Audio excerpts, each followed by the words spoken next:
마가복음 11장 1절부터 10절 말씀. 마가복음 11장 1절부터 10절 말씀. 자, 여러분 한 목소리로 다 같이 봉독합니다. 시작. 저희가 예루살렘에 가까이 와서 감난산 벳바게와 베다니에 이르렀을 때 예수께서 제자 중 둘을 보내시며 이르시되 너희 맞은편 마을로 가라. 그리로 들어가면 곧 아직 아무 사람도 타보지 않은 나귀 새끼에 매여 있는 것을 보리니 풀어 끌고 오너라. 만일 누가 너희에게 왜 이리 하느냐 묻거든 주가 쓰시겠다 하라. 그리하면 즉시 이리로 보내리라 하시니 제자들이 가서 본즉 나귀 새끼가 문 앞 거리에 매어 있는지라. 그것을 푸니 거기 섰는 사람 중 어떤 이들이 가로되 나귀 새끼를 풀어 무엇 하려느냐 하매 제자들이 예수의 이르신 대로 말한데 이에 허락하는지라.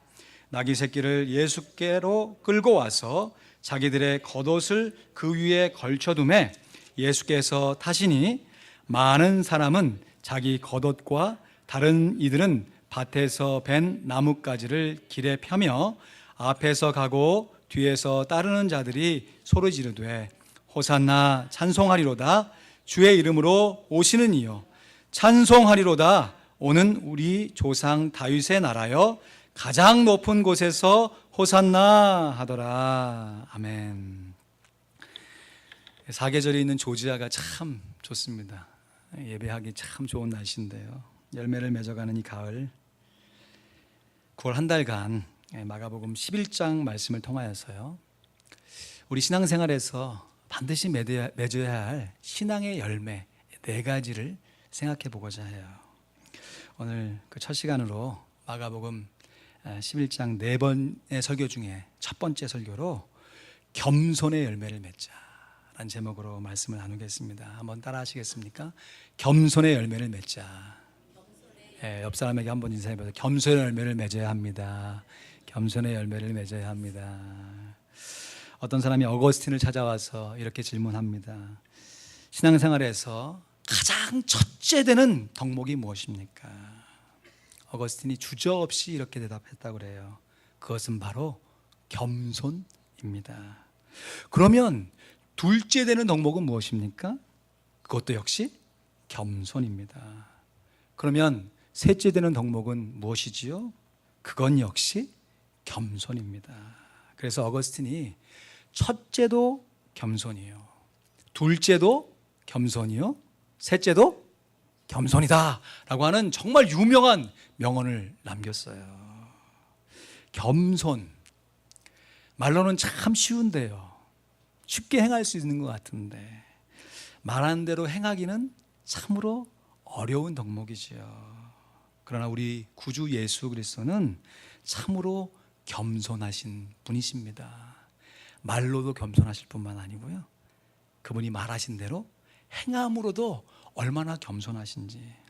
마태복음 11장 29절 말씀에 보니까 예수님께서 이렇게 말씀하세요. 나는 마음이 온유하고 겸손하니 나의 명예를 메고 내게 배우라.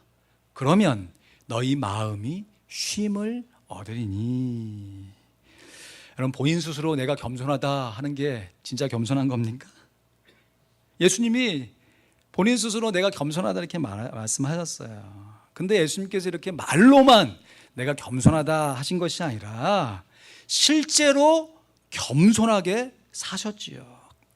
그래서 사도 바울이 우리들이 예수님의 겸손을 본받아 살아야 한다라고 권면하면서 빌립보서 2장 말씀에 보니까, 먼저 3절 말씀에 보니까 아무 일에든지 다툼이나 허영으로 하지 말고 오직 겸손한 마음으로 각각 자기보다 남을 낮게 여기고 높게 여겨야 한다. 그러면서 5절 말씀에 너희 안에 이 마음을 품으라, 겸손한 마음을 품으라. 그러면서 그것이 곧 그리스도 예수의 마음이다 라고 했습니다.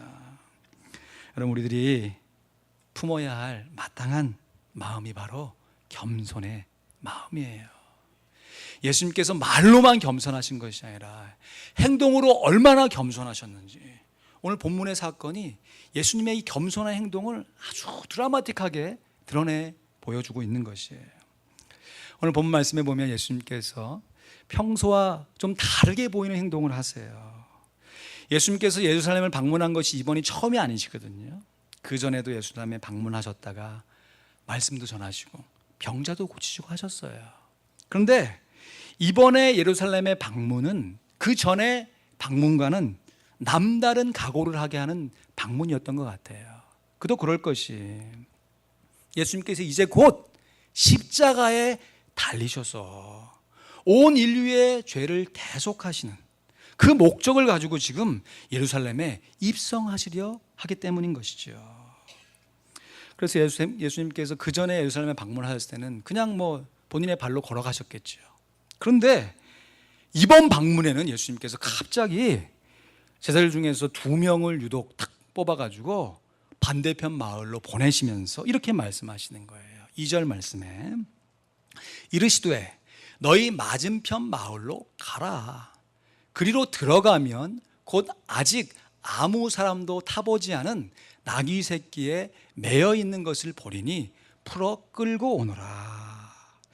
예수님께서 제자 둘에게 지금 어린 나귀가 매여 있는데, 그것도 한 번도 사람이 타보지 않은 나귀 새끼가 매여 있는데 너희들이 그것을 풀어서 내게로 끌고 와라.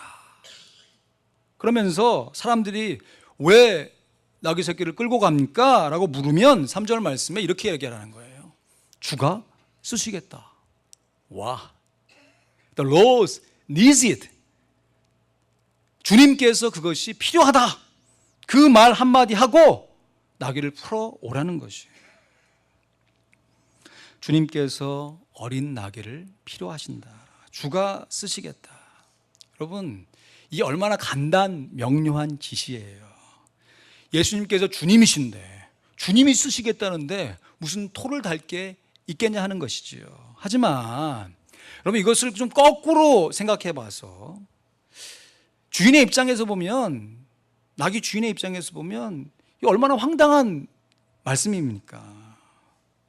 지금 예수님이 누구이신지 알았던 것 같아요. 그래도 예수님께서 직접 와서 나귀를 끌고 가는 것도 아니고 제자들 대신 보내가지고 끌어가면서 어떤 값을 치르는 것도 아니고요. 사정이 이만저만해서 그 사정 설명하는 것도 아니고 다짜고짜 주가 쓰시겠다. The Lord needs it. 그 한마디 딱 하고 그냥 끝내버리는 것이에요. 여러분, 입장 바꿔놓고 생각해서 여러분 다 교회 오실 때 자동차 타고 오셨잖아요. 예배 다 마치고 딱 갔는데 내가 파킹했던 그 차가 없어졌어. 주차 위반한 것도 아니고 제대로 잘 해놨는데 별 설명도 없어. 그리고 수소문해가지고 막 찾아갔더니 저 어딘가에 토잉에 가 있는 거예요 지금. 그래서 이거 어떻게 된 일입니까? 그랬더니 내가 잠깐 쓸 일이 있어서 갖고 왔습니다. 그렇게 하면 여러분, 우리가 무슨 반응으로 그 상황을 맞겠냐 하는 것이에요. 예수님께서 주가 쓰시겠다 하는 그 말씀의 의도를 우리가 온전하게 이해할 필요가 있죠.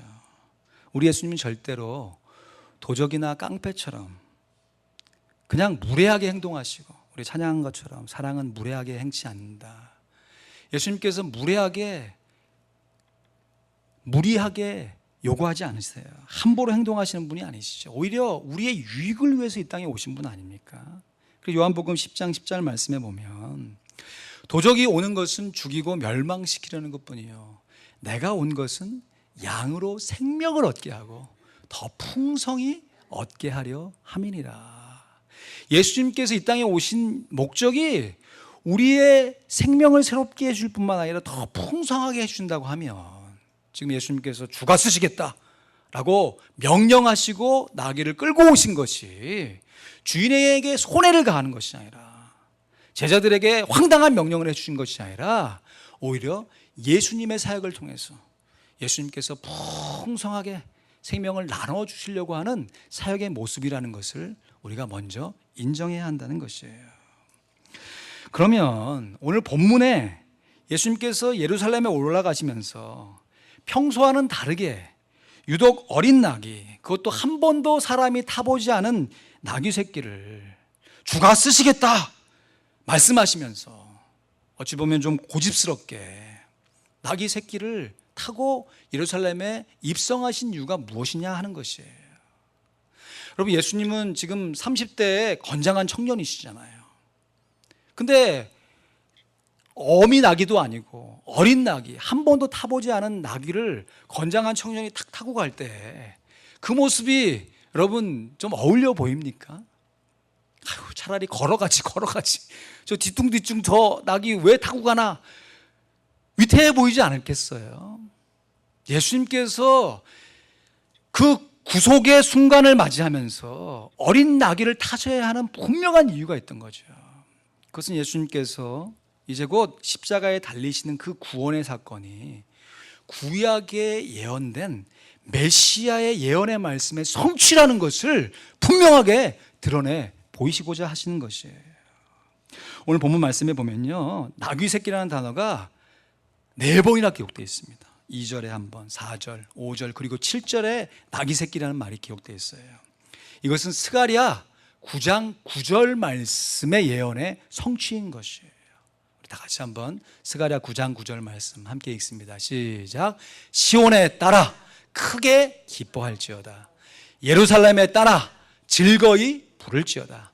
보라, 내 왕이 내게 임하나니 그는 공의로우며 구원을 베풀며 겸손하여서 나귀를 타나니 나귀의 작은 것 곧 나귀 새끼니라. 아멘. 왕으로서 예루살렘 성에 입성하시는데, 왕이시니까 왕의 권위를 가지고 주가 쓰시겠다 말씀하시는 것이죠. 근데 이 왕이 세상의 왕과 다른 왕이라는 것이에요. 이 세상의 왕은 주관하고 집권하고 다른 사람을 부리는 왕으로 세워져 있지만, 왕 대신 예수님은 오히려 섬기려 하고 자기를 낮추시고 겸손하여서 다른 사람을 섬기는 왕으로 이 땅에 오신 것이지요.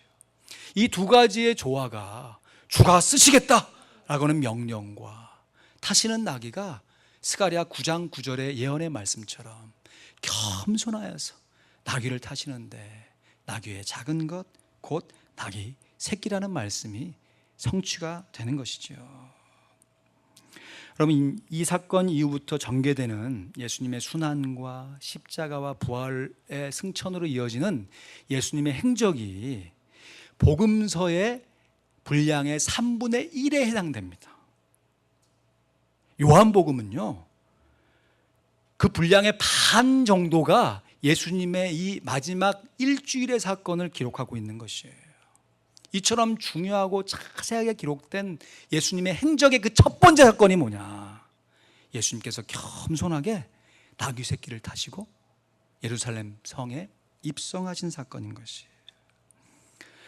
이 세상의 왕들은 일반적으로 다른 나라하고 전쟁에서 승리했거나, 그래서 개선 장군으로 자기 나라로 돌아올 때, 입성할 때 화려한 퍼포먼스가 펼쳐지죠.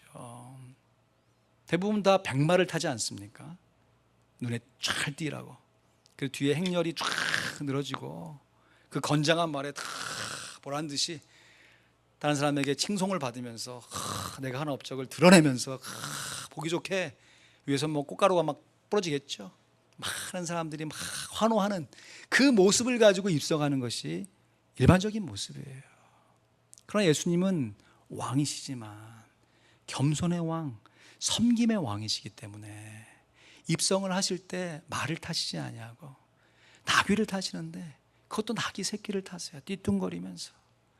여러분, 오늘 말씀에 보면 사람들이 막 호산나 하고 막 앞에서 가고 막 대단한 것처럼 나와 있는데, 실제적으로 보면요, 이 사건이 일어났음에도 불구하고 예루살렘을 경계하는 그 경계병들이, 근위병들이 이 사건을 막지 않습니다.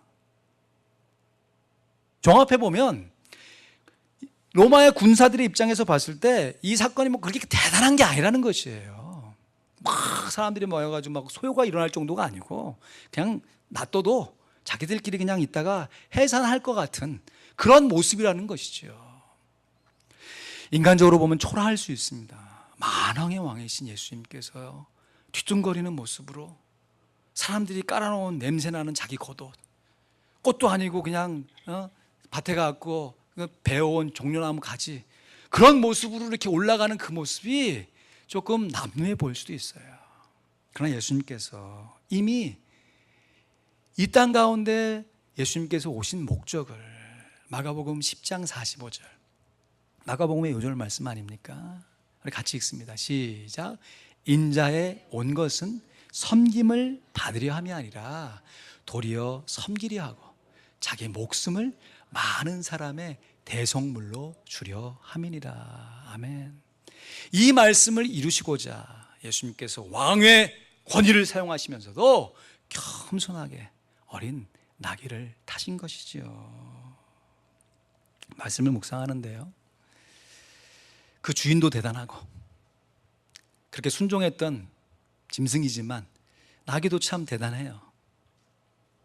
근데 오늘 말씀 묵상하면서 예수님의 명령을 받고 그 명령에 순종해서 나귀를 끌고 오니 두 제자가 제 마음 가운데 계속해서, 야, 이 두 제자가 과연 누구였을까 궁금하기도 하고, 내가 만약 이 두 제자였다면 나는 어떻게 순종했을까, 이런 마음이 막 오버랩되면서 이 두 제자가 누구일지 굉장히 궁금해졌어요.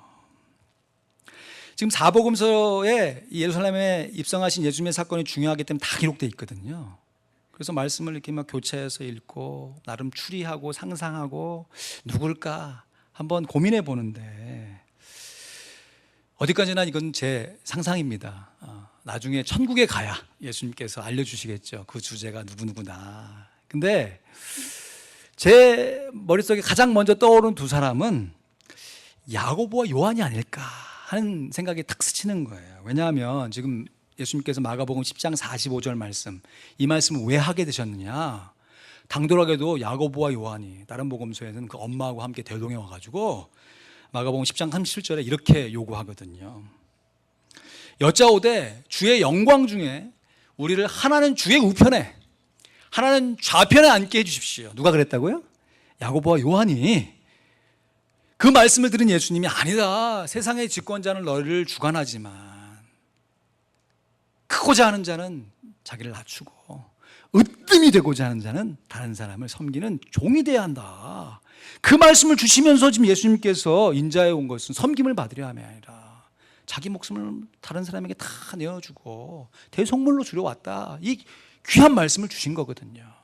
그리고 이어지는 예수님의 행적이 이제 예루살렘에 딱 올라갔으니까, 아하, 예수님께서 이제 실전 교육해라. 나한테 말로 듣는 교육은 끝냈으니까 야고보와 요한 딱 보내면서 니들 한번 내 말에 한번 순종해라. 이것이 진정한 메시아다. 이렇게 순종하는 것이 진정한 순종이다라고 하는 것을 두 제자들에게 교훈해 주시지 않았을까, 이런 생각이 들면서 막, 오, 그래? 하면서 그럴 수도 있겠지 하면서 막 생각에 막 이렇게 미치는 거예요. 그래서 야고보와 요한이니까 요한복음에 이 예루살렘 입성의 사건을 어떻게 기록하고 있을까 기대하는 마음을 가지고 요한복음 말씀을 쭉 읽는데 12장 14절 말씀에 예수는 한 어린 나귀를 만나서 타시니 땡, 이거 말씀밖에 없어요. 여러분, 우리가 내가 만약 요한이었다면 그 사건 가운데 되어지는 과정의 그 내용들을 이렇게 한 줄만 기록했을까요? 아니면 장황하게 자세하게 기록했을까요? 더군다나 요한복음은 예수님의 이 마지막 일주일의 행적을 요한복음의 반 이상이 기록되고 있다니까요. 그런데 어쩌면 내가 요한이라고 예상했는데 요한은 그냥 단 한 줄로 예수님의 예루살렘 입성 사건을 마감하고 있다는 것이에요. 반대로 오늘 본문인 마가복음에 보니까요, 지금 예루살렘의 입성 사건 1절부터 10절까지 우리가 읽었지 않습니까? 근데 예수님께서 실제로 입성하시는 것은 7절부터 10절 말씀 단 세네 절밖에 안 되고, 앞에 1절부터 7절 말씀이 다 무슨 얘기냐면, 앞에 가서 맞은편 마을 가서 나귀 있는 거 봐라. 그리고 실제로 제자들이 갔고 제자들이 또 그 명령에 들어서 또 얘기하고 이런 얘기들이 아주 자세하게 기록되어 있는 것이에요. 제 나름대로의 추측과 상상입니다. 그래서 아마도 이 보냄을 받은 두 제자 가운데 한 명은 베드로가 아닐까 생각이 드는 것이.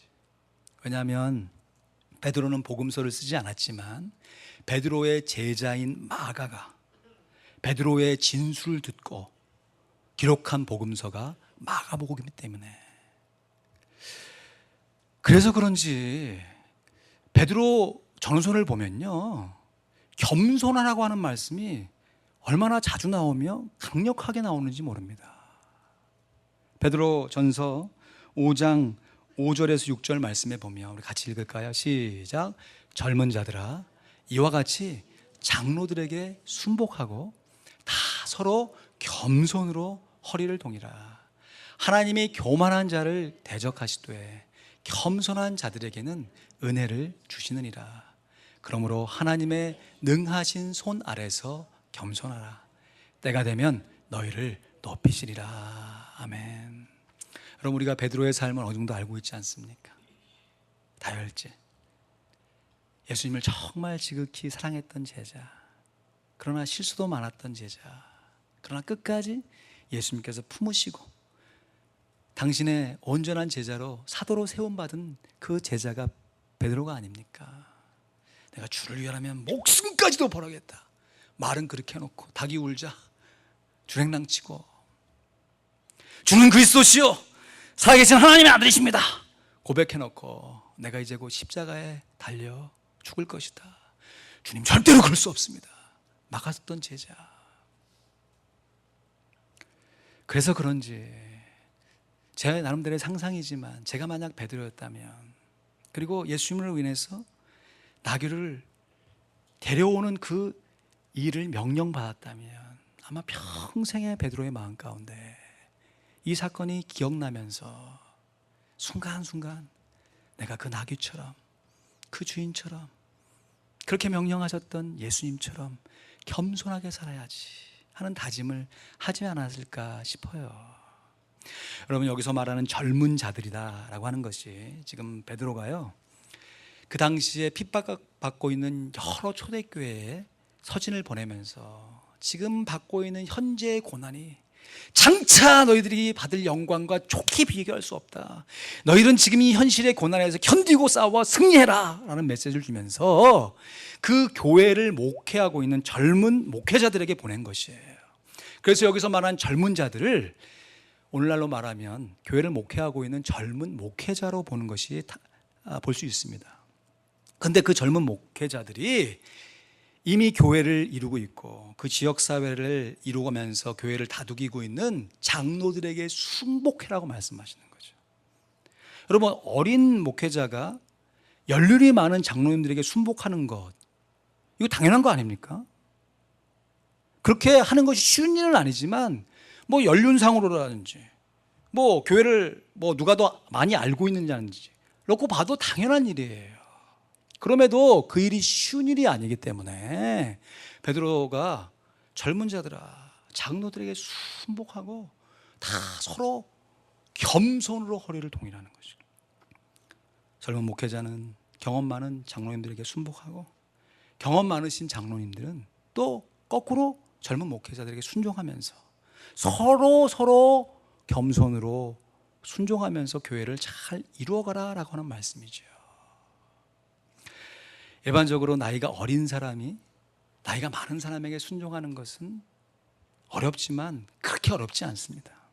그러나 반대로 나이가 많은 사람이 이제 새파란 어린 사람의 말을 듣고 순종한다는 것은 보통 일이 아니죠. 그런데 이러한 보통 일이 아닌 것이 우리 교회, 한국교회 초대교회 역사 가운데 있었습니다.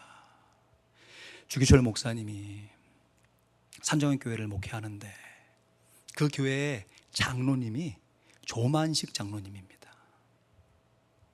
우리가 알고 있는 대로 조만식 장로님이 독립운동 하시면서 참 민족의 지도자 아닙니까? 오산학교를 안정원 선교사님과 함께 세우면서 그 학교를 통해서 많은 제자들을 배출했는데 그 제자 가운데 한 사람이 바로 주기철 목사님이에요. 근데 나중에 이 조만식 장로님이 주기철 목사님을 청빙해 와서 산정인교회에서 함께 목회를 하고 있는 것이죠.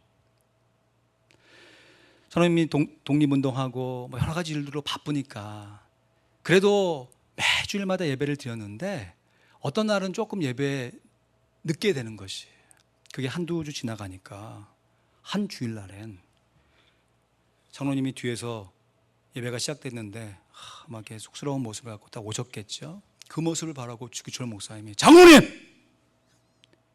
그 자리에 서십시오. 오늘은 그 서신 자리에서 끝까지 예배를 드십시오. 그 많은 사람이 모여있는데 조한 장로님이 얼마나 당황하셨겠어요? 여러 가지 변명 얘기가 나오셨겠죠. 근데 침묵하시고 그 자리에 서서 설교가 끝날 때까지 예배를 드리신 거예요. 그리고 주기철 목사님도 대단한 게 거기서 그렇게 했으면 됐잖아요. 근데 설교 마치고 나서 마무리 기도를 오늘은 조만식 장로님이 하시겠습니다. 그러는 거예요. 그러고 나서 장로님께서 걸어 나오셔서 기도했던 기도문이 지금 오늘날 한국교회에 전해져 내려오고 있어요. 장로님이 기도하신 기도의 내용이 이것입니다. 하나님, 이 죄인 잘못했습니다. 용서해 주십시오. 주일날 하나님 앞에 나와 예배 드리는 것보다 더 중요한 일이 없는데 사람 만나느라고 하나님 만나는 예배를 소홀하게 여겼습니다. 용서해 주십시오. 말씀 전하시는 주의 종 마음 상하게 해드렸으니 죄송합니다. 이 죄인을 용서해 주십시오. 진심으로 회개하고 하나님 앞에 용서의 기도를 올리셨다는 것이죠. 여러분, 우리 한국교회 혹자는 경제 부흥과 더불어 사회학적으로 막 사람들이 많이 모여서 교회가 부흥했다느니, 마케팅 전략으로 인해서 교회가 부흥했다느니, 천만의 말씀. 물론 그런 요소가 없지 않겠죠. 그러나 하나님께서 우리를 하여금 예수 믿게 하고 이 자리에서 하나님 앞에 예배를 드릴 수 있도록 우리를 인도하신 것이 세상 사람들이 바라보는 것처럼 인간적인 어떤 술수와 모략 때문에 되어진 것이 아니죠. 오직 예수 그리스도의 겸손하신 희생으로 말미암아 자기를 낮추시고 죽기까지 복종하셔서 십자가에 달리신 그 구원의 은혜로 말미암아 우리가 믿음으로 하나님의 자녀가 된 줄로 믿습니다. 그렇게 하나님의 자녀가 된 우리들이 교회를 이루어가면서 이와 같이 다 서로 겸손으로 허리를 동이라. 자기 주장하고 싶고 자기 변명하고 싶지만 주님의 겸손을 본받아서 더 겸손하게 자기를 낮추는 그 실제적인 순종함, 그 희생 위에 하나님께서 복을 허락하셔서 오늘날 교회를 이루시고 오늘도 그 복의 수혜자가 되어 하나님 앞에 나와 예배드리고 있는 줄로 믿습니다. 말씀을 맺습니다. 이제 곧 오곡 백과가 무르익어가는 이 가을에 여러분, 우리들의 신앙생활 가운데 어떤 열매를 맺어야 하겠습니까? 첫째도 겸손이고, 둘째도 겸손이고, 셋째도 겸손입니다. 말로만 겸손이 아니라 행동으로 실천하는 겸손이 있어야 하는 것이죠. 예수님께서 무릇 자기를 높이는 자는 낮아지고 자기를 낮추는 자가 높아진다 말씀하셨어요. 그 말씀하신 대로 실제로 자기를 낮추셔서 이 땅에 오셨을 뿐만 아니라 십자가에 달려 돌아가심으로 모든 이름 위에 뛰어난 하나님의 아들 메시아로 자리매김을 하신 것이지요. 송영성 목사님의 명언으로 오늘 말씀을 마무리하고자 합니다. 어거스틴의 명언과 견줄만 합니다.